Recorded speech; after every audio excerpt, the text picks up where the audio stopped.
राष्ट्रीय विज्ञान दिनानिमित्ताने new English school Dighave विद्यालयात विविध स्पर्धांचे आयोजन करण्यात आले। प्रथम विद्यालयाचे मुख्याध्यापक एन बदाणे यांनी प्रतिमा पूजन केले, तसेच इयत्ता 9वीच्या विद्यार्थिनींनी स्वागत गीत सादर केलं।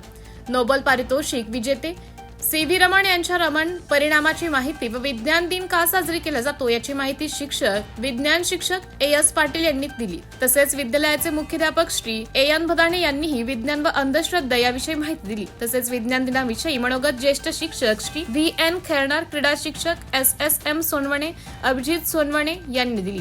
तसेच विज्ञान प्रश्न मंजुषा स्पर्धेचं उद्घाटन विद्यालयाचे मुख्याध्यापक बदाणे सरांनी प्रश्न विचारून केली। सदरहू स्पर्धेत विद्यालयातील शिक्षकांनी प्रश्न मंजुषा स्पर्धेत सहभागी होऊन विविध प्रकारचे प्रश्न विचारून स्पर्धेत चुरस निर्माण केली। या स्पर्धेचं परीक्षण तथा गुण नोंदणी बोरसे मॅडमांनी केली। विज्ञान संकल्पनांवर आधारित रांगोळी स्पर्धेचं आयोजन करण्यात आले। रांगोळी स्पर्धेचं परीक्षण विकास अहिरराव व रामकृष्ण एखंडे भाऊसाहेबांनी केले। त्याचप्रमाणे विज्ञान दिनावर आधारित वक्तृत्व स्पर्धेचं आयोजन करण्यात आले। त्यात परीक्षणाचे काम के.वाय. अहिरराव आणि डी.एस. जगताप यांनी केलं। त्याचप्रमाणे पोस्टर स्पर्धेचं परीक्षण एस.एम. सोनवणे आणि बोरसे मॅडम यांनी केलं। स्पर्धेचं आयोजन विज्ञान शिक्षक एस पाटील यांनी केलं। विद्यालयात स्पर्धा घेण्यासाठी मुख्याध्यापक एन बदाणे यांचे मार्गदर्शन लाभले। एकूण 4 स्पर्धा घेण्यात आल्या। सर्व स्पर्धांमधून प्रत्येक 3 क्रमांक काढण्यात आले। स्पर्धेतील विजेत्यांना बक्षीस म्हणून सन्मान चिन्ह देऊन पुढील आठवड्यात गौरविण्यात येणार आहे। सन्मान चिन्हाचे दाते विद्यालयातील विज्ञान शिक्षक श्री एस पाटील यांनी त्यांच्या वडिलांच्या कैलासवासी सखाराम कृष्ण बिरारीस यांच्या स्मरणार्थ दिली आहे। कार्यक्रमाच्या अध्यक्षस्थानी मुख्याध्यापक एन बदाणे होते। कार्यक्रमाचं सूत्रसंचालन विज्ञान शिक्षक एस पाटील यांनी केलं, तर आभार प्रदर्शन एस.एम. सोनवणे यांनी केलं। कार्यक्रमाच्या यशस्वीतेसाठी विद्यालयातील शिक्षक, विद्यार्थी, बंधू भगिनी व शिक्षकेतर कर्मचारी यांचं सहकार्य लाभले।